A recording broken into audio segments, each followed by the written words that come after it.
इब्राहिम बहुत बड़े मेहमान नवाज थे, सिर्फ कुर्बानी नहीं देते थे, सारा साल बहुत सारा लंगर, बहुत सारा खाना पीना, बहुत सारी चीजें जारी रहती थी।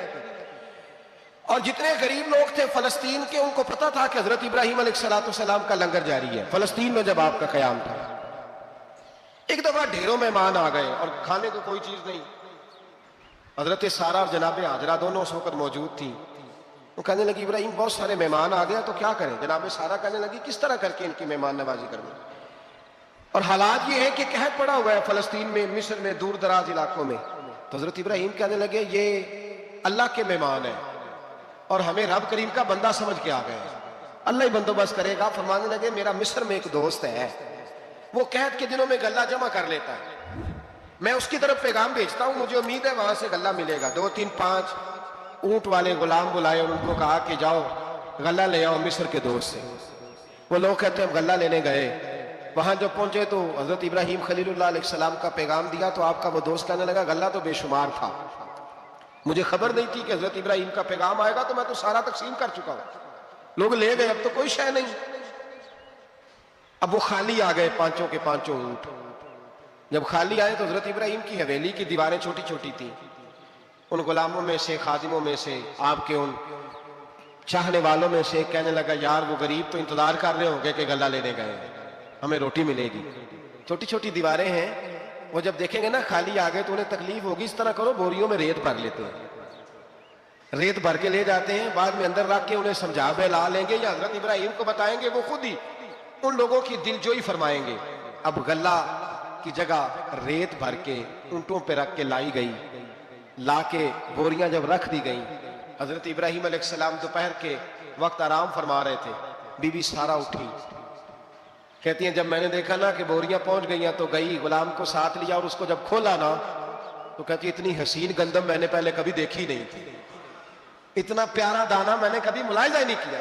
फरमाती हैं जब उसको पीस कर चक्की में रोटियां पकाई तो खुशबू दूर दूर तक फैल गई, आला गिज़ा बनी, बड़े बड़े खाने बीवियों ने मिलके पकाए, चुन दिए गए। हजरत इब्राहिम उठे तो लोग खाना खा रहे, सजदा शुक्र अदा किया। जब सजदे में गए तो वही आने लगे, फिर रोने लगे। जब पलट कर बाहर तशरीफ लाए तो जनाब सारा कहने लगी इब्राहिम तुम्हारा मिस्री यार बड़ा अच्छा है, उसने इतनी आला गंदम भेजी है कि इतनी तो मैंने प्यारी गंदम कभी देखी नहीं। जनाब इब्राहिम मुस्कुराए, फरमाने लगी सारा ये मिस्री यार ने नहीं भेजी, ये मेरे अर्शी यार ने भेजी है, ये मेरे अर्शी यार ने भेजी है। भाई मेहमान नवाजी मिजाज था, लुटा देना मिजाज था, दूसरों की अश्कशोई मिजाज था। हजरत इब्राहिम अलैहिस्सलाम का तरीका है कुर्बानी, हुजूर ने उनका तरीका बयान किया। अगर साल के बाद कुर्बानी देना उनका तरीका है तो सारा साल गरीबों को रोटी देना भी हजरत इब्राहिम का तरीका है। सारा साल गरीब की नौकरी करना यह भी हजरत इब्राहिम का तरीका है।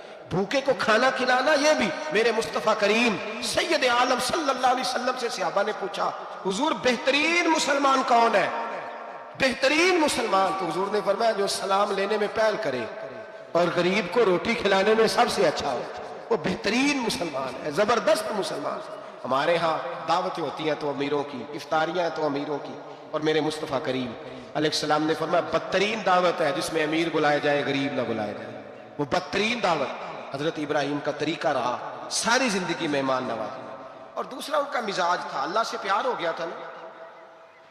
जब रब करीम से मोहब्बत होती है ना और मोहब्बत का एहसास होता है दिल में, फिर सजदे लंबे होते हैं। आम आदमी तो नमाज भी नहीं पढ़ सकता, किसी खुदा से मोहब्बत होती है वो तहज्जुद भी नहीं छोड़ सकता। वो ये मोहब्बत की बात है ना, जिसको प्यार होता है उसकी तहज्जुद भी है, उसकी इशराक भी है, चाश्त भी है, उसके उम्रे भी हैं, उसके हज भी है, उसके बार बार काबतुल्लाह के दीदार भी है। ये मोहब्बत इलाही है, जोश मारती है। इन लोग सजदा करते हैं तो उठते ही नहीं, अल्लाह के बंदों से प्यार करते हैं अल्लाह की। हजरत इब्राहिम को रब करीम से इतनी मोहब्बत थी, इतना प्यार था कि वो आपकी जिंदगी के हर पहलू से छलकता था।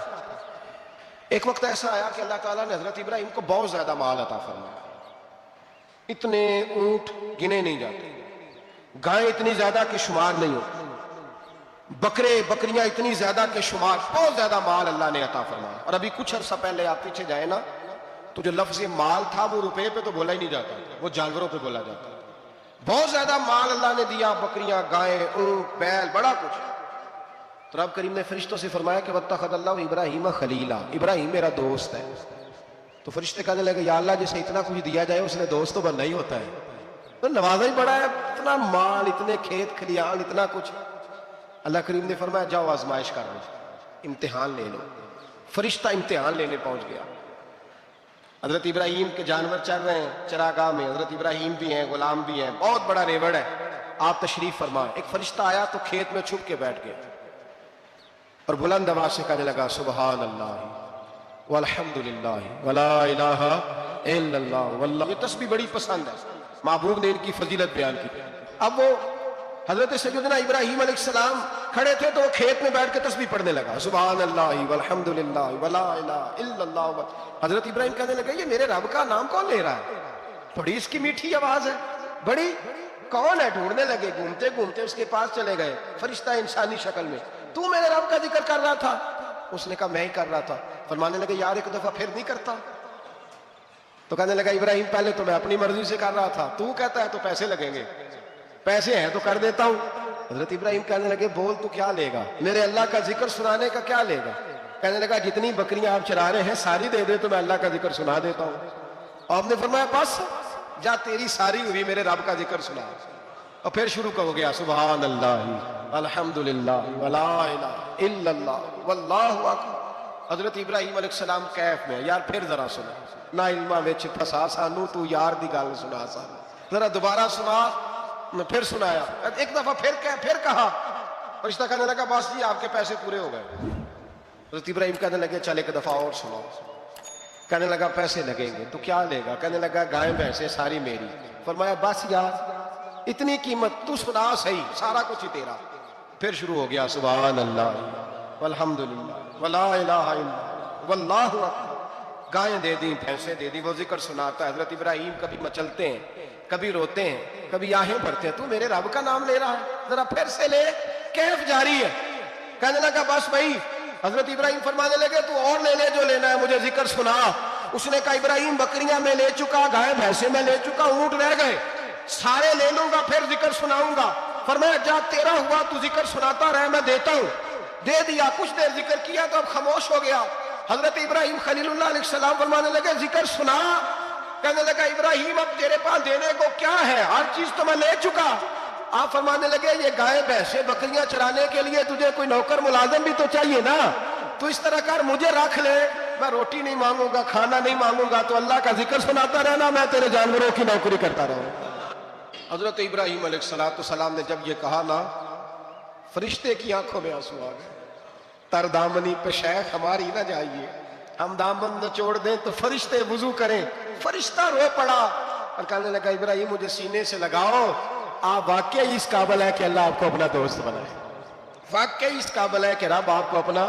हजरत इब्राहिम अलैहिस्सलाम का खुदा से मोहब्बत करने का निराला अंदाज। और मेरे भाई यही मोहब्बत उन्हें मेरे मुस्तफ़ा से भी थी।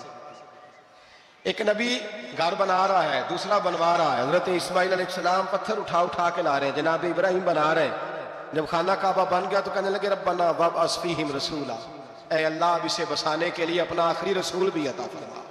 नबी पाक फरमाते हैं मैं दुआ हूं हजरत इब्राहिम की। ये कुर्बानी हजरत इब्राहिम का तरीका है।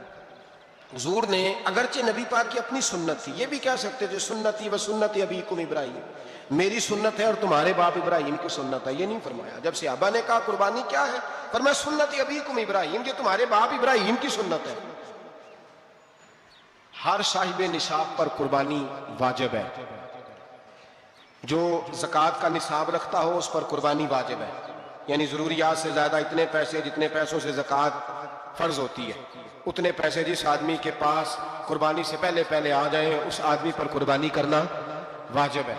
बकरा, छतरा, दुम्बा 1 साल का या दुम्बा 6 महीने का हो पर इतना बड़ा महसूस होता हो कि लगे कि 1 साल का है, उसकी कुर्बानी हो सकती है। जानवर में कोई ऐब नहीं होना चाहिए, इतना कमजोर ना हो कि ज़िबा जहाँ उसे करना है वहां वो चल के जा ना सके, इतना कमजोर जानवर ना हो, उसके अंदर बज़ाहिर कोई इतना बड़ा नक्श ना पाया जाता हो, काना ना हो, लंगड़ा ना हो, कोई उसकी हाथ ना कटे हुए हो, ऐसा नक्श जो वाजे हो। बकरा 1 साल का, गाय और भैंस ये 2 साल की, ऊंट 5 साल का। अब इसमें यह है कि हमारे बहुत सारे दोस्त, चूंकि हम देहाती लोग हैं, तो पूछते हैं कि दोंदा नहीं है तो चौगा नहीं है, तो ये हमारी पंजाबी की इस्तिलाहात है। पंजाबी की। शरीयत इस्लामिया ने साल बताए, ये तो हमने अपनी आसानी के लिए, या देहातों में जो माहौल था इस तरह का जानवर ले, खूबसूरत जानवर ले। जो निसाब है वो भी मैंने आपको बताया, लेकिन एक और पहलू भी है। नबी पाक सल्लल्लाहु अलैहि वसल्लम पे ज़कात कभी फर्ज नहीं हुई, कभी हुजूर पे ज़कात फर्ज नहीं हुई। नबी पाक सल्लल्लाहु अलैहि वसल्लम के पास इतना सरमाया कभी इकट्ठा हुआ ही नहीं कि ज़कात फर्ज हो। लेकिन नबी पाक के सहाबा फरमाते हैं कि मदीने के 10 सालों में अल्लाह के रसूल ने हर साल कुर्बानी फरमाई, हर साल कुर्बानी दी। और जिस साल हुजूर हज करने गए उस साल अल्लाह के नबी ने 63 ऊंट ज़िबा फरमाए। और हुजूर सल्लल्लाहु अलैहि वसल्लम जब ऊंट ज़िबा करने लगते ना, तो सहाबा कहते हैं ऊंट खुद दौड़ के हुजूर के सामने आके लेट जाते और नबी पाक उसे ज़िबा करते और फरमाते हैं एक दूसरे को धक्के देते ऊंट के, पहले मैंने जाना है ज़िबा होने के लिए, पहले मैंने। उन्हें पता था कि जो मुस्तफ़ा के हाथों ज़िबा होगा वो तो दायमी जिंदगी पा जाएगा, यहां भी वहां भी जिंदा। 63 ऊंट ज़िबा किए। एक ऊंट में कितनी कुर्बानियां होती हैं? 7। अब 63 को 7 से ज़रब दोगे तो कितनी बनेंगी? और फिर नबी पाक सल्लल्लाहु अलैहि वसल्लम ने 10 साल मदीना मुनव्वरा में कुर्बानी दी, हर साल। अब वो 63 ऊंट, एक ऊंट में 7 कुर्बानियां, हर साल यहाँ कुर्बानी। और मौला अली शेर खुदा फरमाते हैं नबी पाक 2 कुर्बानियां देते। मैंने कहा हुजूर 2 जानवर ज़िबा कर रहे हैं, तो हुजूर ने फरमाया एक मेरी तरफ से, एक मेरी उम्मत की तरफ से, गरीबों की तरफ से। और हजरत अली को हुजूर ने वसीयत फरमाई तू 2 दिया करेगा। या रसूल अल्लाह सल्लल्लाहु अलैहि वसल्लम मैं गुलाम हूं, खादिम हूं। हुजूर ने फरमाया अली एक तूने अपनी देनी है, एक मेरी तरफ से दे दी। 2 कुर्बानियां। मौला अली ने भी सारी जिंदगी 2 कुर्बानियां दी। हजरत अली भी माल के निसाब नहीं थे, अपना मकान ही नहीं था, कोई कारोबार नहीं था, कई दिन फाके रहते थे, पर कुर्बानियां कितनी देते थे? 2। हमारे पास वैसे अगर ससुराल में, मेके में, कजनों में कुछ शादी हो जाए तो 50-60 हजार का खर्चा बराबर है, वो पक्का है। और कुर्बानी की बारी गरीब हो गए, सारे गरीब हो गए। कहते नहीं यहाँ मुश्किल। और खुदा के बंदे अल्लाह के साथ तिजारत कर, उसके रास्ते में 1 देगा, रब तुझे 70 गुना इजाफा के साथ अता फरमाएगा। कुर्बानी माल के निसाब पे है। कोशिश किया करें कि अल्लाह के रास्ते में जब देना हो फिर लैतुल आला से बचें, खूबसूरत जानवर लाएं। जिनको अल्लाह ने तौफीक दी है उनके लिए नसीहत है, जिनको अल्लाह ने तौफीक दी। मैंने अपने हज़रत साहब को देखा है, वो कहते थे कई जानवर अल्लाह ने बड़ा नवाजा है। कहते एक मेरा है, एक मेरे माँ का, एक मेरे बाप का है, एक मेरे फलां उस्ताद साहब का, एक मेरे पीर साहब का। ये जानवर गौसे आदम जिलानी का नाम का दे रहा है। और फिर एक बड़ा खूबसूरत जानवर बंधा होता और हजरत खुद उनको चारा डाल रहे होते। तो हुजूर ये क्या है? फरमाने लगे ये मैं रसूलुल्लाह के नाम पे कुर्बान करूँगा, ये नबी पाक के नाम पर कुर्बान किया जाएगा। जिनको अल्लाह ने हैसियत दी है वो कोशिश करें अपने महबूब की तरफ से भी कुर्बानी करें, नबी पाक के नाम की कुर्बानी दे। खूबसूरत सा जानवर प्यारा, फिर उसकी खिदमत हो, फिर उसकी कुर्बानी दी जाए और नबी पाक के नाम पर कुर्बानी दी जाए। हुजूर ने खुद वसीयत फरमाई हजरत अबू बकर सिद्दीक को, कुर्बानी बड़ा हसीन अमल है। और मेरे नबी पाक सल्लल्लाहु अलैहि वसल्लम ने नाराजगी भी फरमाई। जरा खूगर हमद से थोड़ा सा गिला भी सुन ले। मेरे हबीब ने फरमाया जो ताकत के बावजूद कुर्बानी ना करे वो हमारी ईदगाह में ईद की नमाज पढ़ने ना आए, वो ना है। और या रसूलल्लाह जो करेगा, फरमाया कुर्बानी के जानवर का खून का कतरा बाद में जमीन पे गिरेगा, अल्लाह उसके सारे गुनाह पहले माफ फरमा देगा, अल्लाह उसके सारे गुनाहों को बख्शेगा। कुर्बानी करें, खूबसूरत अंदाज में करें, अल्लाह की रिजा के लिए। बुजुर्गों ने लिखा है 3 हिस्से करो गोश्त के, एक घर में रखो, एक रिश्तेदारों में बांटो, पड़ोसियों में बांटो, और तीसरा फकत गरीबों को दो। भोले भाले लोग हैं, हम कहते हैं मैंने तो कहा था मेहंदी ना करो पर बेटे नहीं माने, तो भोले जो हुए। इसी तरह हालांकि अगर वो बेटा कहे ना कि अब्बा जी लाओ जिंदगी में सारा कुछ मेरे नाम करो, तो फिर हम भोले नहीं होते। और उस वक्त हम तेज होते हैं, कहते हैं ये कैसे हो सकता है, हाथ काट के दे दूं। उस वक्त नहीं, दीन के मामले में भोले होते हैं। बेटा बद मजहब के पास जा रहा है तो उस वक्त हम भोले भाले हैं, कोई अर्ज नहीं। लेकिन अगर वो अपनी पसंद की शादी करे, हमें क्रॉस करके, फिर साथ ही हम तेज हो जाते हैं। तो हजरत इब्राहिम ने जब दीन के लिए निकले तो जद्दोजहद की, घर के अंदर भी घर के बाहर भी। आपके वालिद का नाम तारक है, वो तौहीद परस्त थे, ईमानदार थे, परहेजगार थे। आपके चचा का नाम आजर है, वो बुत परस्त थे, बुत बेचा करते थे। हजरत सैयदना इब्राहिम अलैहिस्सलाम जब मैदान अमल में निकले तो हजरत इब्राहिम अलैहिस्सलाम ने अपने घर से जिहाद शुरू किया, लड़ना पड़ा। घर के उसूलों से चचा ने जो रिवाज बनाए हुए थे उस रिवाज से टकराए। फरमाया मैं अपने घर के अंदर ये बुत परस्ती नहीं होने देंगे। चचा को एक दफा नहीं बार बार 100 दफा समझाया। आपका चचा बुत बना के बेचा करता था। हजरत इब्राहिम अलैहिस्सलाम थोड़े बड़े हुए तो कहने लगा कि चलो मेरे साथ तुम भी बुत बेचने हैं, हमारा कारोबार है। हजरत इब्राहिम साथ निकले तो बुत पकड़ा है, गंदे पानी के अंदर उस बुत को डुबोते हैं, कहते हैं किसी ने खरीदना है तो खरीद लो, ना ये नफा दे सकता है ना नुकसान दे सकता है, जो अपना आप नहीं बचा सकता तुम्हें क्या बचाएगा, खरीदना है तो खरीद लो। चचा कहने लगा तू कारोबार चमका रहा है कि तबाह कर रहा है।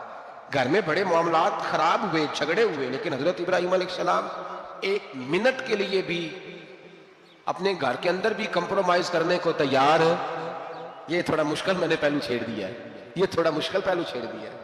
थोड़ा समझदार आदमी है पर बीवी से पर्दा नहीं करा सकता, सियाना है, पंचायत का बंदा है, जो इससे आप कहेंगे वो बात ये सुनाएगा, लेकिन कहता नहीं जी मैंने कोशिश कर ली है। किस किस्म की कोशिश है साहब, कैसे हो गया?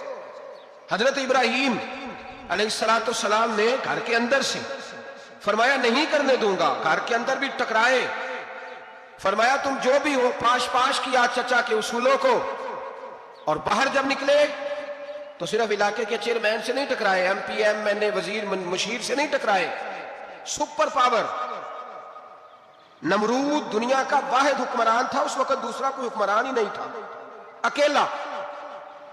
अकेले हुक्मरान से जाकर टकराए।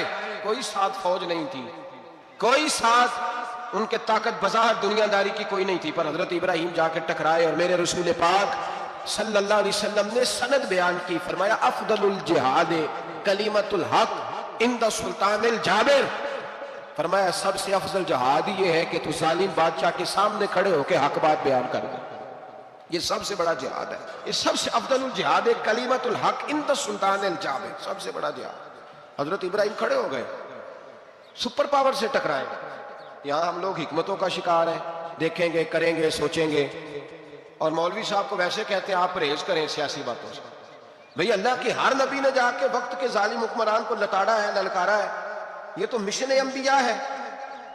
हजरत सैयदना इब्राहिम अलैहिस्सलाम ने उसको जाके कहा कि तू झूठ बोलता है, तू झूठा है, तू खुदाई का दावा करता है, तू बहुत बड़ा जालिम है। और कुरान मजीद ने इस सारी बात को बयान फरमाया। हजरत इब्राहिम अलैहिस्सलाम से कहने लगा मैं रब हूं, तो आपने फरमाया मेरा रब तो वो है जो जिंदा करता और मारता है। तो फिर आप हक बात बयान करेंगे तो अल्लाह मारेगा कि बंदा मारेगा? कुछ भी नहीं होता, क्योंकि जिंदगी मौत किसके हाथ में है? अल्लाह के हाथ में। जिंदगी मौत अल्लाह, कुछ भी नहीं होता। इंसान सही सिमत का तयन करे और सही सही चले। हजरत अली शेर खुदा से किसी ने कहा था कि आपके बड़ी दुश्मनी है, कोई मुहाफज रख ले। आप फरमाने लगे मौत खुद बहुत बड़ी मुहाफज है, वक़्त से पहले आती ही नहीं, बड़ी मुहाफज है वक़्त से पहले। अल्लामा नूरानी रहमतुल्लाह तआला अलैह कराची जैसे शहर में रहा करते थे, जहां गांव गांव पे खतरा था। लोगों ने कहा हजरत इतने बड़े लीडर हो, आपकी जमात की 62 सीटें हुई कौमी असेंबली में, एक ऐसा वक्त भी आया तो कोई एक आदमी बंदूक वाला। आप फरमाने लगे मुझे जरूरत ही नहीं, इसलिए कि जिस खुदा रसूल के लिए मैं निकला हूं वो खुद ही हिफाजत करने वाले हैं, जरूरत नहीं इन चीजों। तो भाई हजरत इब्राहिम टकराए और आपका अंदाज क्या है? जाके कहा कि तू नहीं, खुदा वो है जो जिंदा करता। और उसने एक बेवकूफों जैसी दलील दी। एक आदमी को कल फांसी देनी थी तो उसको बुलाया, कहने लगा तुझे कब फांसी है? उसने कहा कल। कहने लगा जा तुझे आजाद किया, जिंदगी दी, उसको छुट्टी दे दी। एक आम आदमी बेचारा बैठा था, उसको पकड़ के ना कहने लगा इसकी गर्दन उड़ा दो। कहने लगा देख लो मैं भी जिंदा करता और मारता हूं, वो जो कल मरने वाला था मैंने जिंदा कर दिया है, और जिसको पता ही नहीं था कि मैंने मरना है उसे पकड़ के मैंने मार दिया है। ये बेवकूफों जैसी दलील है। हजरत सैयदना इब्राहिम अलैहिस्सलाम चाहते तो उसी वक्त दलील तोड़ देते कि तू क्या बेवकूफों जैसी बात कर रहा है, अगर तू जिंदगी देता है तो मरे हुए में जान डाल के दे जिसको तूने मारा है। लेकिन हजरत इब्राहिम ने देखा कि बेवकूफ है, बेवकूफों से बहस नहीं होती, दलील बदल ली जाती है, उनकी अकल के मुताबिक बात की जाती है। हजरत इब्राहिम फरमाने लगे मेरा रब वो है जो सूरज मशरिक से निकालता है और मगरिब में गुरूब करता है। तू अगर रब है तो तू मगरिब से निकाल के मशरिक में गुरूब कर। फबुहित अल्लज़ी कफर, काफिर लाजवाब हो गया, उसके पास इस चीज का कोई जवाब नहीं था। अल्लामा इस्माइल हकी ने खूबसूरत फिक्रा लिखा है, खूबसूरत जान डाल दी एक जुमला कह के। हजरत सैयदना अल्लामा इस्माइल हकी रहमतुल्लाह अलैह फरमाने लगे चूंकि नमरूद बेवकूफों जैसी बातें कर रहा था, अगर वो ये कह देता ना कि मैं सूरज को निकालता हूं मशरिक से, मैं गुरूब करता हूं माअज़ल्लाह मगरिब में मैं निकालता हूं, तो आप अपने रब से कहिए कि वो मगरिब से निकाल के मशरिक में गुरूब करे। अल्लामा इस्माइल हकी फरमाते हैं रब करीम की आवाज़े कुदरत थी, मालिक हजरत इब्राहिम अलैहिस्सलाम के इस, अगर वो कह देता और हजरत इब्राहिम दुआ कर देते तो रब करीम ने फरिश्तों को तैयार बिठाया हुआ था। फरमाया अगर ये कह दे मेरे खलील से कि सूरज मगरिब से निकाल के मशरिक में गुरूब करना है तो तैयार रहना, जिस तरह खलील कहेंगे वैसे ही कर देंगे। वत्तखज़ल्लाहु इब्राहीम खलीला, इब्राहिम हमारा दोस्त जो हुआ, जैसे कहेगा वैसे कर देंगे। हजरत सैयदना इब्राहिम अलैहिस्सलाम की बातों का जब जवाब ना दे सका, दलील नहीं बंदा देता, फिर लड़ाई करता है, फिर झूठे मूठे एतराज करता है। दलील खत्म होती है तो लोग जातियात पे उतरते हैं, कहते हैं ये खांसता सही नहीं, देखता सही नहीं। दलील खत्म, अब जातियात पे उतरे, कहने लगे मुझे पता चला है कि ये फलानी जगह गया था तो वहां जाके इसने इस तरह किया। फिर लोग जातियात पे उतरते हैं, जब दलील का जवाब दलील से नहीं दे पाते फिर जातियात पर उतरकर हमले करते हैं।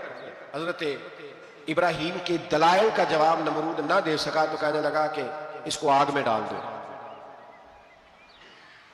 कौम गई हुई थी सारी, आपने बात सुनी हुई है, मैंने सिर्फ इशारा देना है। मेले पे तो हजरत सैयदना इब्राहिम अलैहिस्सलाम ने सारे बुत तोड़ दिए, कुल्हाड़ा बड़े बुत की गर्दन पे रखा, वापस आए, कहने लगे बुत किसने तोड़े हैं? तो फरमाया इससे पूछो जिसकी गर्दन पे कुल्हाड़ा है। कहने लगे ये तो बोल ही नहीं सकता। तो फरमाने लगे बड़े बेवकूफ हो जो बोलता ही नहीं, सुनता ही नहीं, अपना आप नहीं बचा सकता, उसकी पूजा करते हो? कहने लगे पकड़ो, दलीलें खत्म हो गई, इसको आग में डालो। बहुत बड़ी हवेली, 45 फुट मुरब्बा पे मुश्तमिल एक हवेली बनाई गई और 45 फुट ऊंची। मुख्तलिफ रिवायात, लामा इस्माइल हक्की कहते हैं कि 3 महीने तक नमरूद ने कहा कि इसके अंदर लकड़ियां डालो।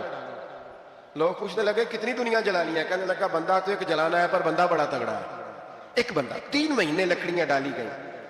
और लोगों की जो तुहम्मात होती है ना, वो बड़ी अजीब होती है। तुहम्मात मैंने बड़ी तफसील से रमजान मुबारक में गुफ्तगू की थी।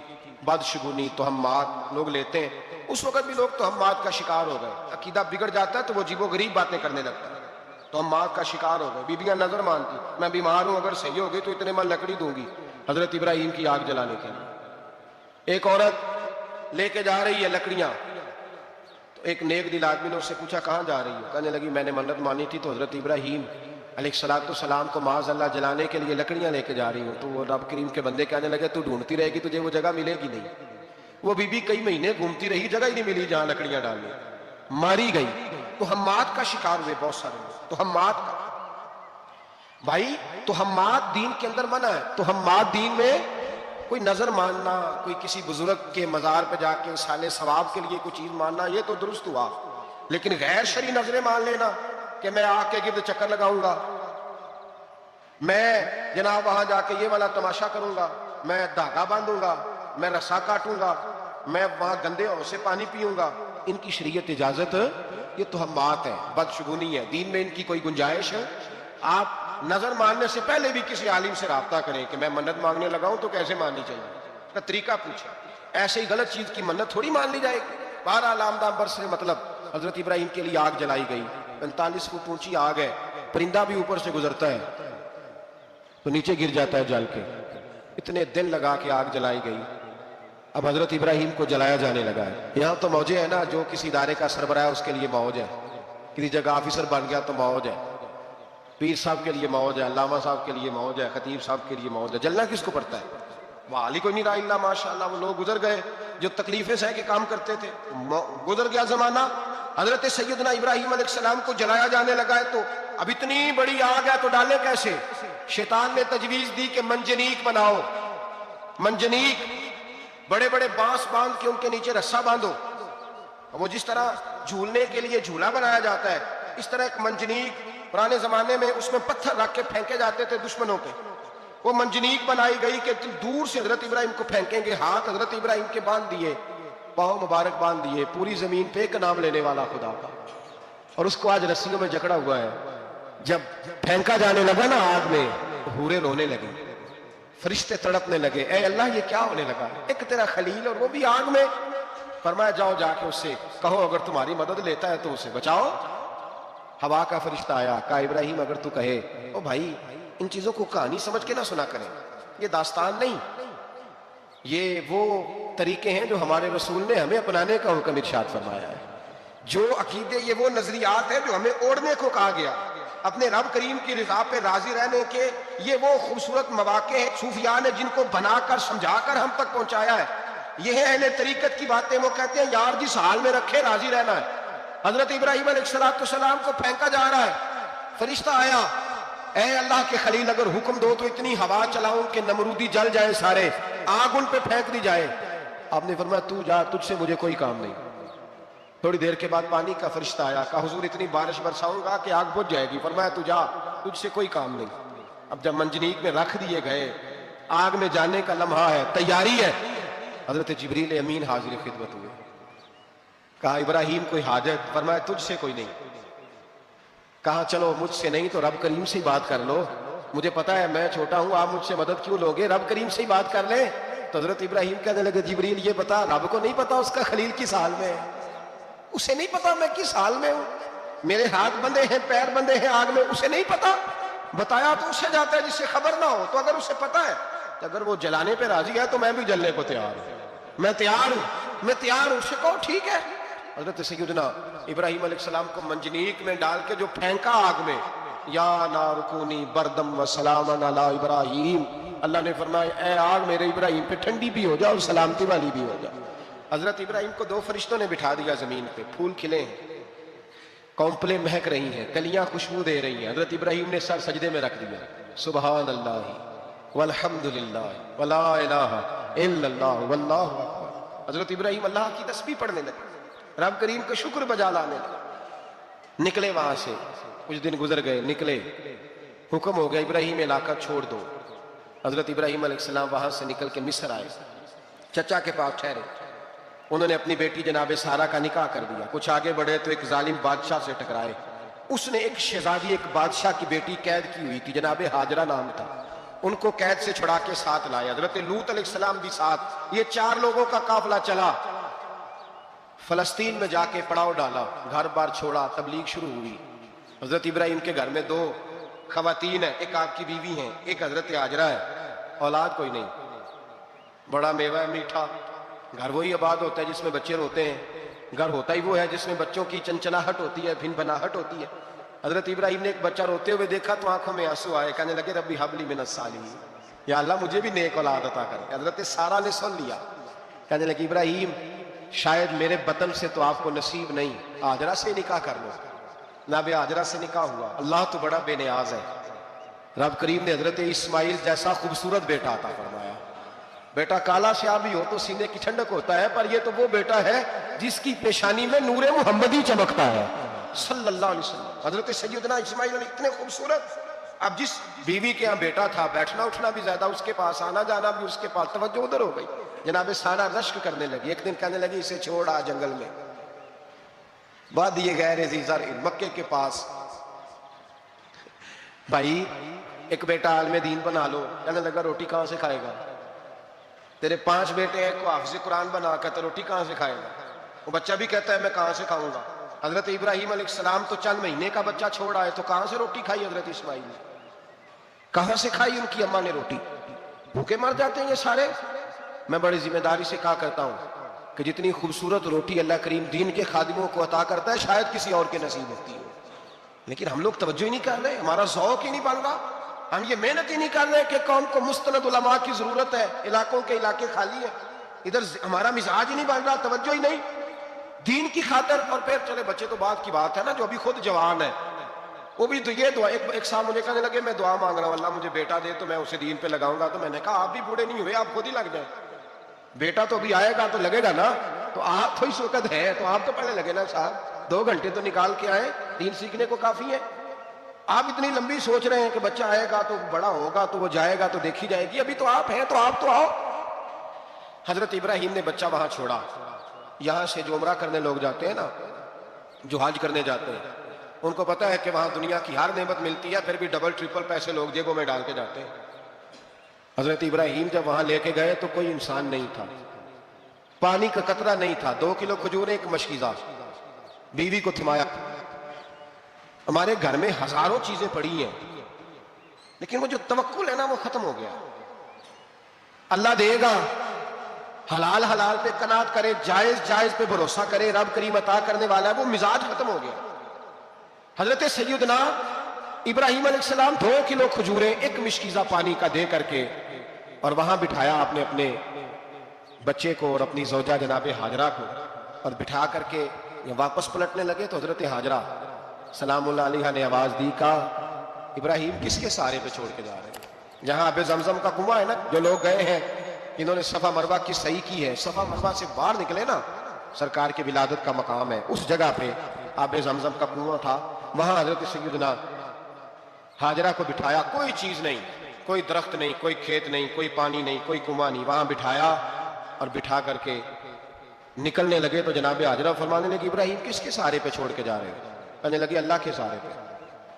तो पाकबाज बीबी ने एक लफ्ज पूछा, कहा इब्राहिम ये मेरे रब का हुक्म है, ये मेरे बस जिनका अकीदा तौहीद मजबूत हो उनके लिए एक जुमला काफी होता है, ये मेरे अल्लाह का हुक्म है? तो जनाब इब्राहिम अलैहिस्सलाम फरमाने लगे हाजरा हाँ रब का हुक्म है। जब ये लफ्ज कहे तो चाहिए था ना हजरत इब्राहिम तसल्ली देते, तो बीबी साहबा तसल्ली देने लगी, अर्ज करने लगी इब्राहिम अगर अल्लाह का हुक्म है तो फिर आप हमारी फिक्र ना करना, अगर ये रब का हुक्म है तो फिर हमारी फिक्र ना करना, जिस रब ने हमें यहां तक पहुंचाया है वो हमें कभी भी जाया नहीं फरमाएगा, फिर फिक्र ना करना। हजरत इब्राहिम आ गए, ये बात आपने सुनी हुई है, इशारा करना मकसूद है। 13 साल में चले मान भी लिया जाए बाज रिवायात की रोशनी में कि आते जाते भी रहे, लेकिन मुकम्मल देखभाल अपने बच्चे की परवरिश में पूरा हजरत इब्राहिम अलैहिस्सलाम का किरदार, सारा किरदार माँ का था। मैं जब खवातीन के बारे में कोई बात करता हूं तो मैं आपको अक्सर कहता हूं कि ये सिर्फ बीवी के लिए हुक्म नहीं होता, ये ट्रेनिंग बेटी को देनी और बहन को देनी, ये तरबियत करें अपने घर में। मैं तजर्बे की रोशनी में ये बात अर्ज किया करता हूं कि भाई बच्चे बाप के फर्मा बरदार उस वक्त होते हैं जब अम्मा उन्हें बाप का फर्मा बरदार करती है, और बच्चे बाप के नाफरमान भी तब होते हैं जब अम्मा उन्हें बाप का। मैंने अपने कानों से सुना, एक दफा एक बच्चा अपने बाप से कह रहा है आपने तो सारी जिंदगी बाहर गुजार दी, पैसे कमाना कौन सा मुश्किल काम, दुख सुख तो सारे अम्मा ने बर्दाश्त किया, स्कूलों में वो जाती थी, फलाना काम वो करती थी, फलाना काम।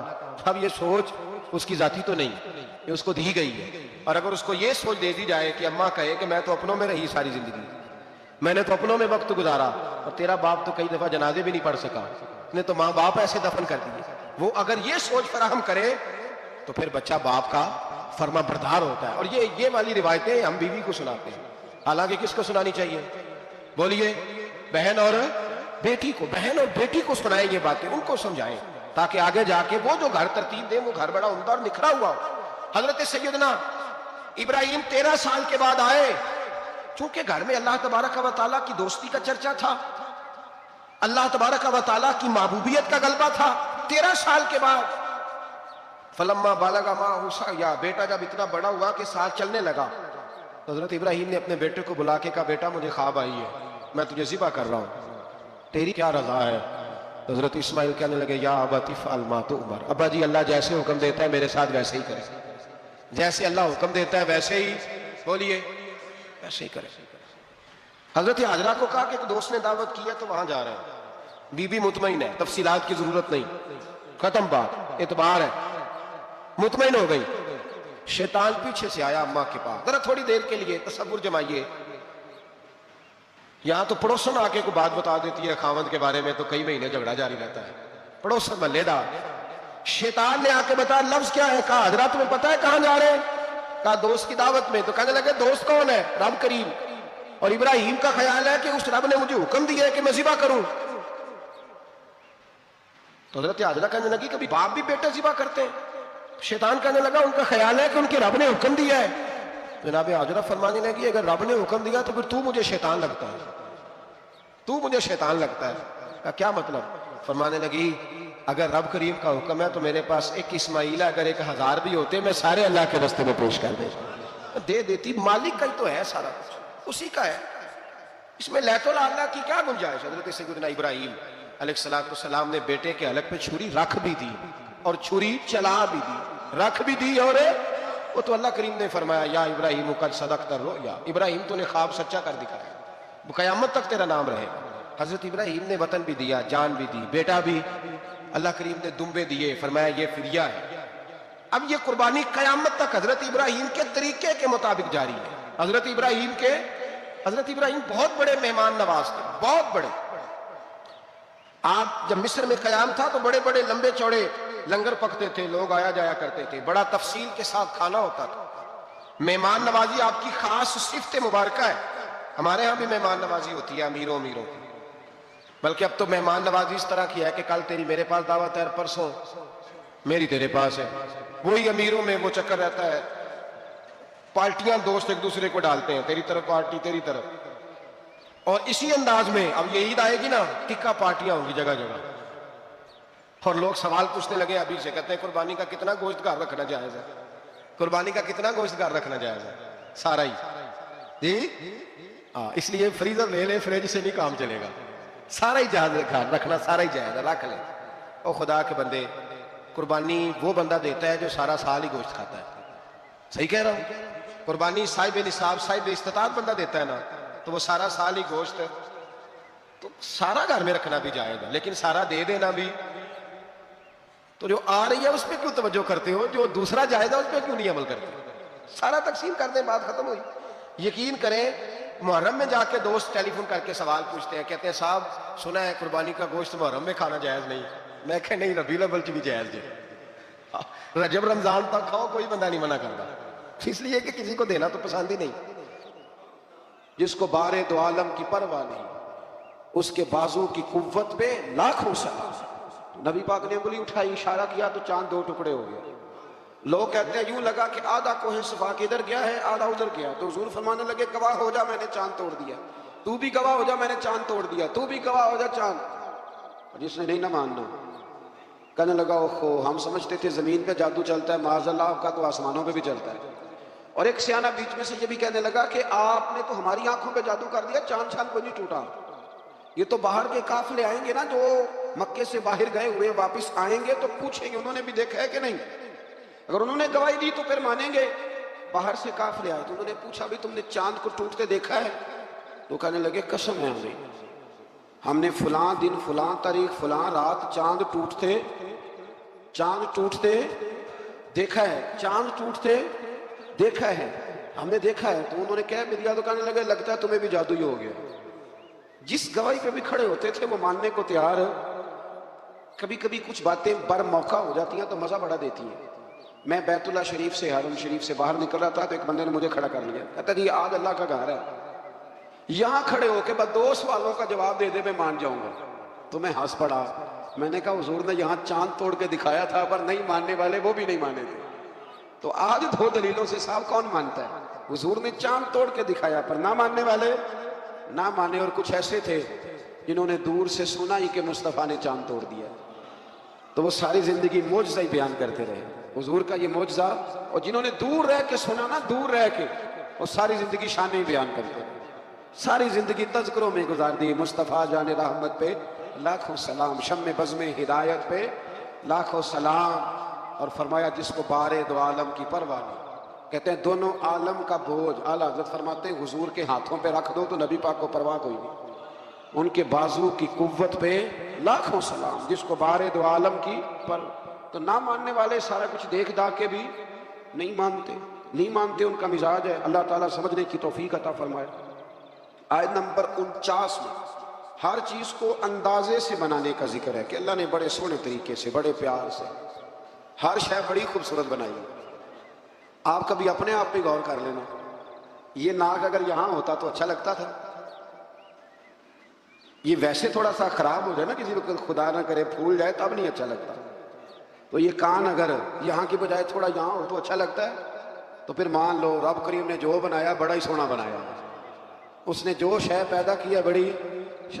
आजकल नए नए लोग आए हैं, वो नई नई बातें करते हैं, ये ना होता तो ये होता, ये ना, मैंने कहा क्यों ना होता, जो रब करीम बनाता है वो बड़ा ही शानदार बनाता है। और एक और बात जो आप लोग और मैं कभी कभी एतराज करते हैं ना, तो उसका रंग गोरा है तो मेरा काला है। ये रंग गोरा काला नहीं, ये अल्लाह की चाहत है, ये अल्लाह की चाहत है। उसने जिस तरह का मुझे पसंद किया उस तरह का बनाया, ये उसकी चाहत है। मेरे खद्दो खाल उसकी, तो तू उसकी चाहत पे एतराज क्यों करता है? ये तू तो उसकी चाहत है, उसका शाहकार है, एतराज ना कर। तू क्या अल्हम्दुलिल्लाह, जिस तरह उसने मुझे चाहा, जिस रंग में चाहा उसने मुझे बनाया। लोग बड़ा कुछ कराते फिरते हैं, बड़े बड़े मामलात हैं जनाब, बड़ी परेशानी है लोगों को। किसी ने सर्जरी करानी है, कोई करीमें तलाश करता फिरता है, आके मसले पूछते हैं और मसला बता दो तो अमल भी नहीं करते। कहते जी आर्टिफिशियल बाल लगवा लें। मैंने कहा क्या जरूरत है आप? कहते सर गंजा है। तो मैंने कहा टोपी पहनो, नबी पाक की सुन्नत है, इमामा बांधो, हुजूर का तरीका है। बाल ही जरूर लगवाने से इंसान, भाई अल्लाह करीम ने जब तक चाहा सर पे बाल रहे, और जब चाहा तो उसने तो ये थोड़ा सा बाहर आए। मैंने थोड़े दिन पहले भी कहा था, जरूरियात ज्यादा नहीं, मेकअप बहुत ज्यादा है। अगर मेकअप से, बहुत सारे मेकअप से हम बाहर आ जाए ना, तो फिर भी बड़ी सारी आसानियां हमारे लिए पैदा हो सकती।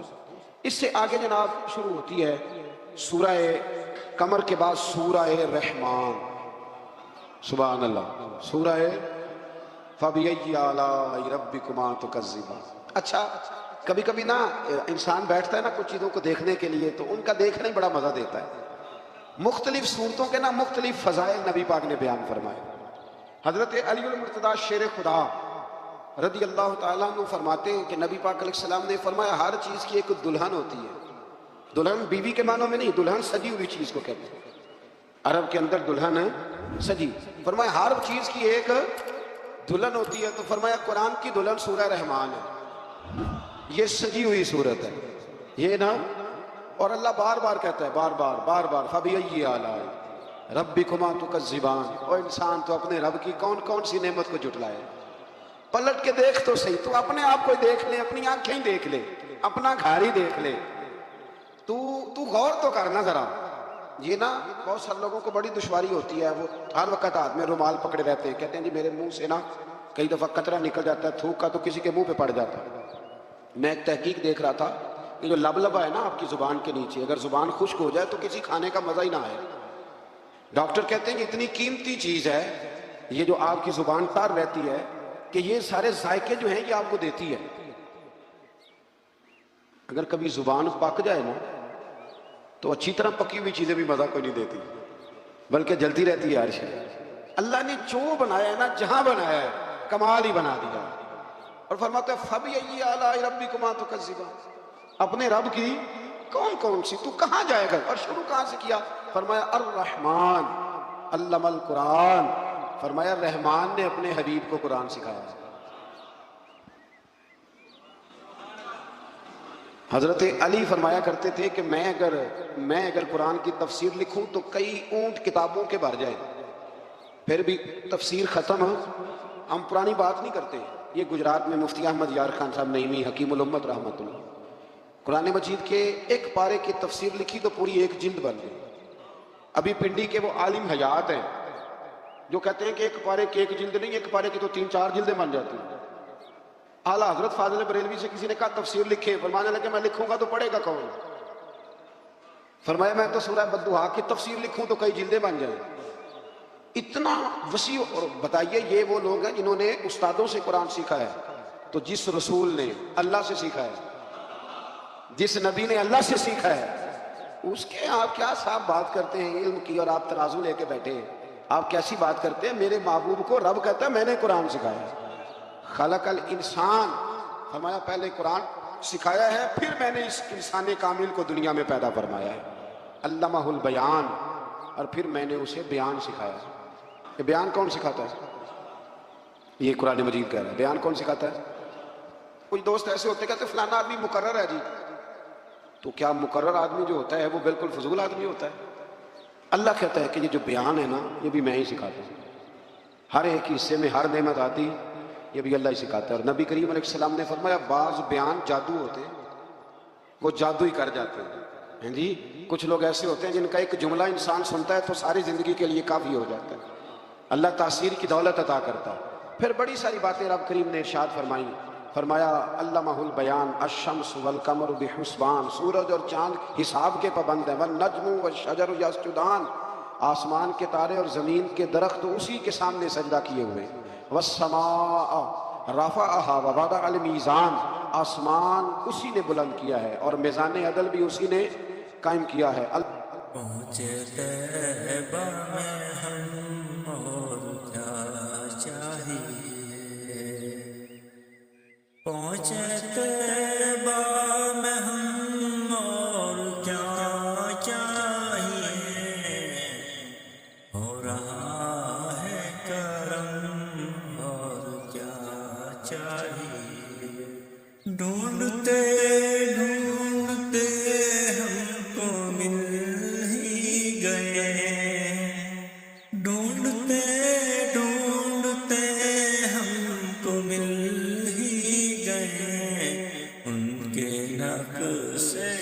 कदम और क्या चाहिए। तूने मांगा मदीना सो मिल गया, तूने मांगा मदीना सो मिल गया। ए तलब अब तू थम और क्या चाहिए।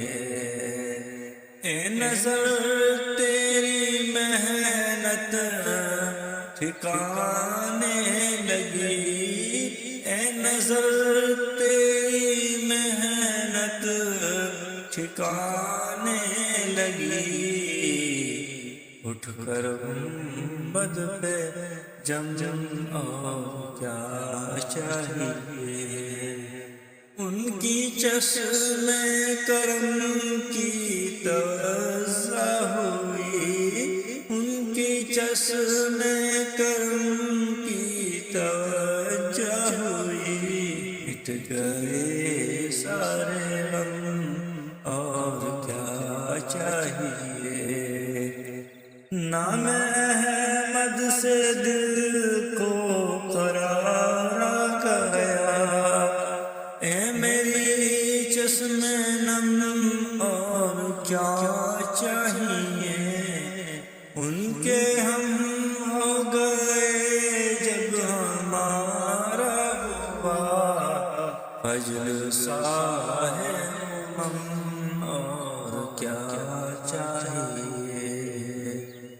ला ततगौ फिल मीज़ान, ताकि तुम तोलने में ज्यादती न करो। व अकीमुल वज़ना बिल किस्ती वला तुखसिरुल मीज़ान, और फरमाया इस तरह करो कि वज़न को ठीक रखो इंसाफ के साथ और तोल को कम न करो। फिर बड़ी सारी बातें इरशाद फरमाने के बाद फरमाया वल हब्बु ज़ुल अस्फ़ी वर रैहान, अनाज में जो भूसा वाला है और खुशबूदार फूल सारे किसने पैदा किए। फरमाया फ़बिअय्यि आलाइ रब्बिकुमा तुकज़्ज़िबान, तो तुम अपने रब की किन किन नेमतों को जुटलाओगे। फरमाया खलकल इंसाना मिन सलसालिन कल फ़ख़्ख़ार, हमने इंसान को बजने वाली ठीकरी की मट्टी, जो बजने वाली मट्टी है ना जो खुश्क हो जाती है, उससे पैदा फरमाया। व खलकल जान मिन मारिजिम मिन नार, और पैदा किया जान को आग के खालिद शोले से। फ़बिअय्यि आलाइ रब्बिकुमा तुकज़्ज़िबान, ये सूरत ऐसी है कि इसका एक एक लफ्ज़ पढ़ने को दिल करता है। ये सारा कुरान मजीद ही बड़ी बात है, लेकिन ये तो सूरत जो है ना हमें अपना आप याद कराती। बहरहाल अल्लाह ताला ने बार बार एक बात का जिक्र फरमाया, और इसी सूरह मुबारक में ना फिर एक सबक दिया।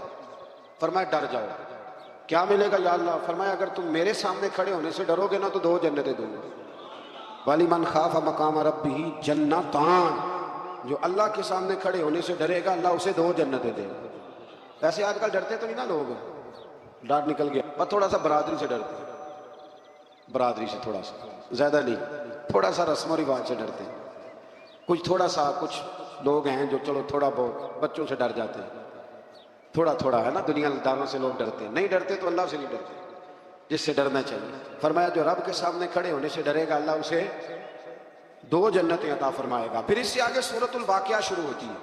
हजरत इब्ने मसूद रज़ी अल्लाह ताला अन्हु फरमाते हैं कि मैंने नबी पाक सल्लल्लाहु अलैहि वसल्लम को ये फरमाते सुना, जो शख्स हर रात को सूरह वाक़िया पढ़ेगा उसे हरगिज फाका नहीं आएगा, हरगिज फाका नहीं आएगा। जो रात को सूरह पीर साहब से भी तवीज़ लेना चाहिए, पर जो तवीज़ नबी पाक दे वो भी लेने चाहिए। ये हुजूर ने तवीज़ दिया। मेरे ऐसा फरमाया करते थे कि ये ज़हन में रख के पढ़ा करो कि ये नबी पाक ने कहा है कि जो सूरत वाक़िया पढ़ेगा उसको कभी फाका। फरमाया ये ज़हन बना के पढ़ोगे ना, ये ज़हन कि हुजूर के कहने पे पढ़ रहा हूं, तो हो ही नहीं सकता कभी फाका आएगा।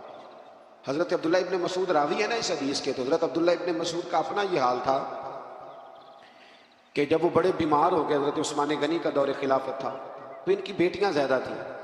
हजरत उस्मान गनी इनके घर तशरीफ लाए और फरमाने लगे, अब्दुल्ला मैंने फैसला किया कि माले खजाना में से कुछ तुम्हें दे दूं, तुम्हारी बेटियां हैं। तो आप फरमाने लगे आप फिक्र ना करें, मैंने बेटियों को खजाना दे दिया है, मेरी बेटियों को कोई तकलीफ कभी नहीं आएगी। कहा जनाब आपने क्या खजाना दे दिया है? तो हजरत सैयदना अब्दुल्ला इब्ने मसूद फरमाने लगे, मैंने बच्चियों को याद करा दिया कि बेटे सोने से पहले सूरत वाक़िया पढ़ के सोना, और मेरी बेटियां मेरी बात की पाबंदी करती हैं, और ये रसूल पाक का फरमान है कि जो सूरत वाक़िया पढ़ेगा उसे फाका नहीं आएगा। आप फरमाने लगे तारे झड़ सकते हैं, सूरज गिर सकता है, चांद जगह छोड़ सकता है, पर रसूल रहमत का फरमान गलत नहीं हो सकता। तो क्यों नहीं सूरत वाक़या पढ़ते? जब नजर लग जाती है ना आपके कारोबार को, नजर भी बहुत ज्यादा लगती है, तो वो भी नहीं लगेगी इंशाअल्लाह ताला, अल्लाह मदद करेगा। लेकिन शर्त यह है कि रात को सूरह वाक़या जरूर पढ़े। इस सूरह मुबारका के जो मज़ामीन है ना, उसमें अल्लाह तबारक व तआला ने इरशाद फरमाया कि जो लोग हिसाबो किताब के लिए पेश होंगे उनकी 3 किस्में होंगी। एक तो होंगे असहाबुल मईमाना, यानी अहले सादत और अहले खैर लोग, और दूसरे फरमाया अस्साबिकून अल मुकर्रबून, ये वो लोग होंगे जो नेकी करने में सबकत ले जाने वाले, आगे निकल जाते, साबिकून अल मुकर्रबून। और तीसरे फरमाया असहाबुल मशअमा, ये बदनसीब लोग हैं जो जहन्नम में जाएंगे। ये 3 किस्म के लोग। दुआ फरमाए अल्लाह हमें उनमें बना दे जो नेकी ले जाने में सबकत करते हैं, जो सबसे आगे बढ़ के, जब तक 50 लोग नेकी ना करने हम नेकी भी नहीं करते।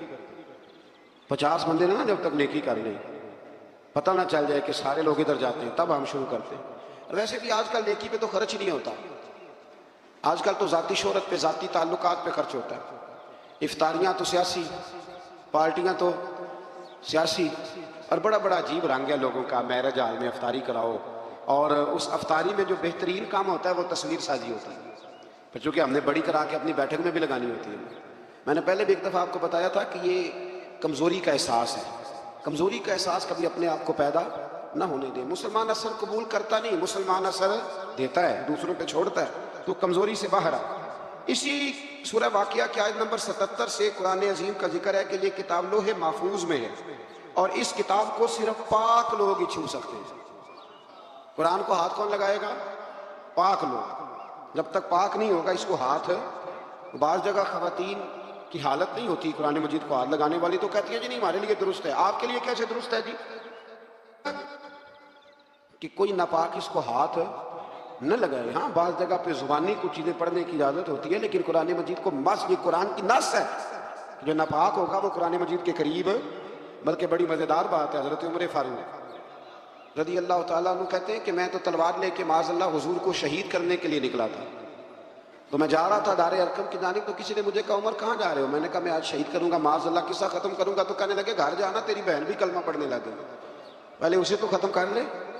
तो तुमरे फारूक फरमाते हैं जब मैं वहां आया तो मेरी बहन और मेरा बहनोई घर में छुप के कुरान मजीद पढ़ गए थे, छुप के। मैंने दस्तक दी, अब दस्तक दी, बहन बोली कौन है? मैंने कहा उमर बिन खत्ताब हूँ। जल्दी से उसने कुरान मजीद के सफ़े समेटे, ऊपर किसी जगह पे रखे, दरवाजा खोला तो मैंने बहन और बहनोई को मारना शुरू किया, बड़ा मारा।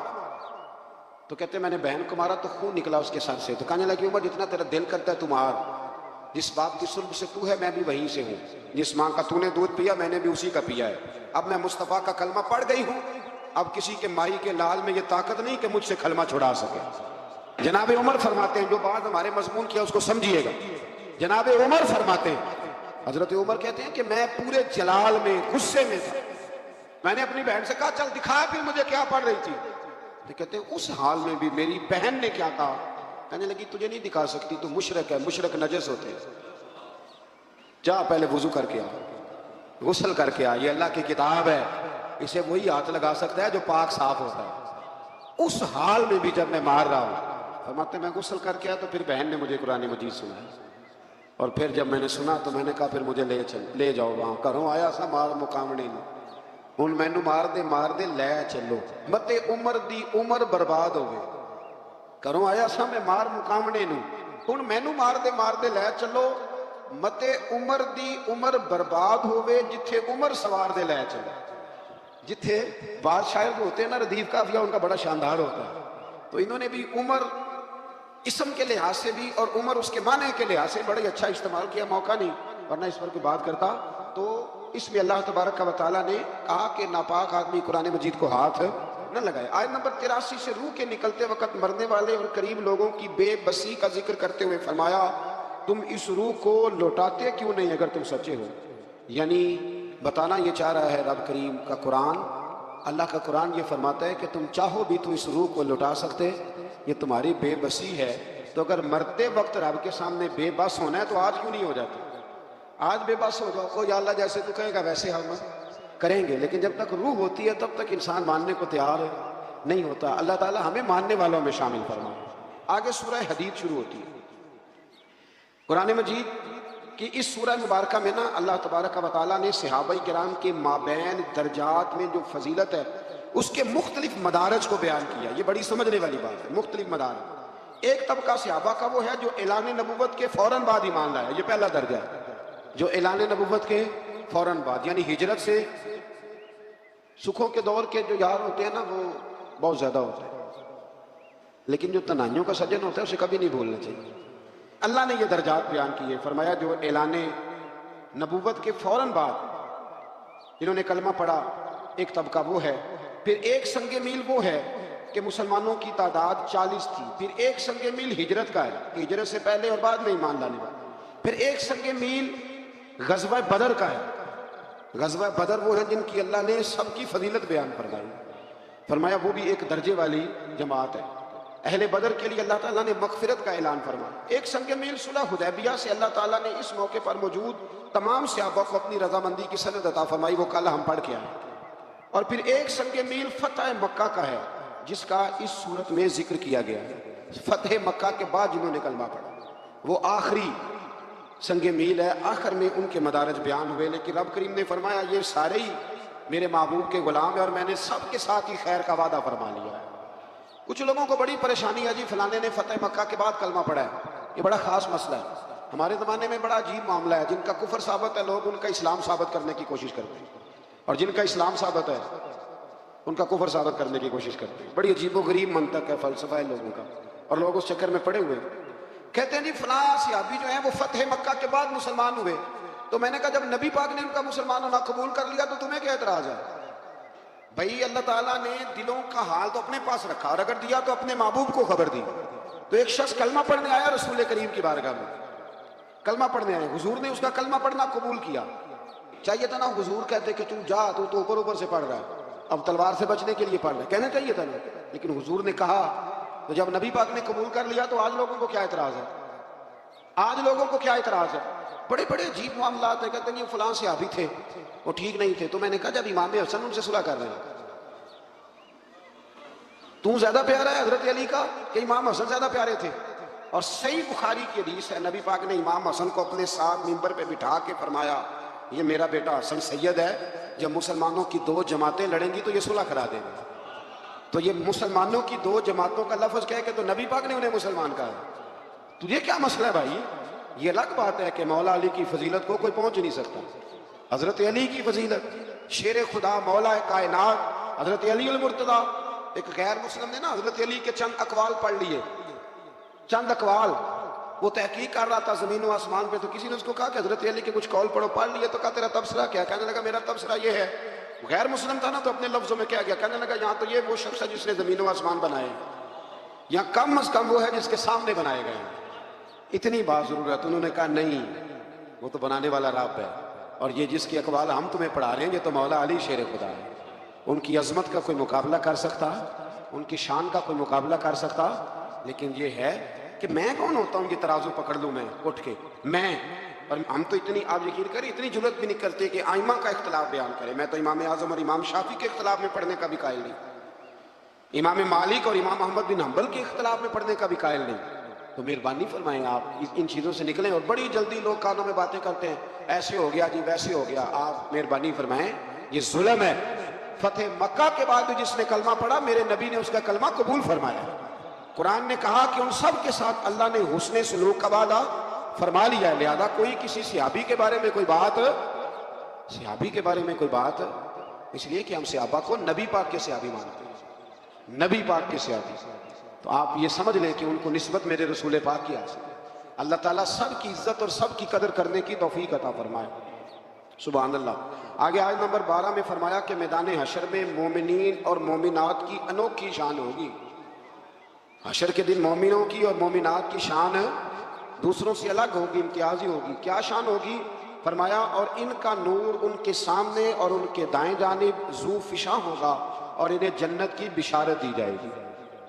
आगे भी नूर होगा, पीछे भी नूर होगा, दाएं भी और बाएं भी। किसको? नबी पाक की बात नहीं हो रही, मोमिनों की हो रही है। तो जब उनके मानने वालों को अल्लाह नूर अता फरमाएगा तो फिर महबूब को नूर कामिल क्यों नहीं मानते? ये कुरान मजीद की आयत नंबर 12 ना, जरा पढ़िएगा, सूरह हदीद की आयत नंबर 12। कि क़यामत के दिन अल्लाह मोमिनों के आगे पीछे दाएं बाएं नूर ही नूर कर देगा। मेरे रसूल करीम अलैहिस्सलातु सलाम से लोगों ने कहा, या रसूलल्लाह, आप अपनी उम्मत को कैसे पहचानेंगे? तो हुजूर ने फरमाया, जिस जगह वुजू का पानी लगता रहा ना, वो क़यामत के दिन चमकेंगे सारे जिस्म के हिस्से। तो उम्मती दूर से आएंगे तो मैं पहचान लूंगा। और फिर हुजूर ने फरमाया, मेरे कुछ ऐसे गुलाम होंगे कि जिनके चेहरे 14वीं के चांद की तरह चमकेंगे। नबी पूछेंगे कि ये किस उम्मत के नबी हैं? तो फरमाया जाएगा, नहीं नबी नहीं, ये मुस्तफ़ा करीम की उम्मत के वली हैं। और फिर वहां हुजूर ने ये आयत पढ़ी, अला इन्ना औलिया अल्लाह ला खौफुन अलैहिम वला हुम यहज़नून। फिर इसी सूरह मुबारका की आयत नंबर 16 में फरमाया, क्या अभी ईमान वालों के लिए वो वक्त नहीं आया कि इनके दिल अल्लाह के जिक्र से डर जाएं और हक के लिए नरम हो जाएं?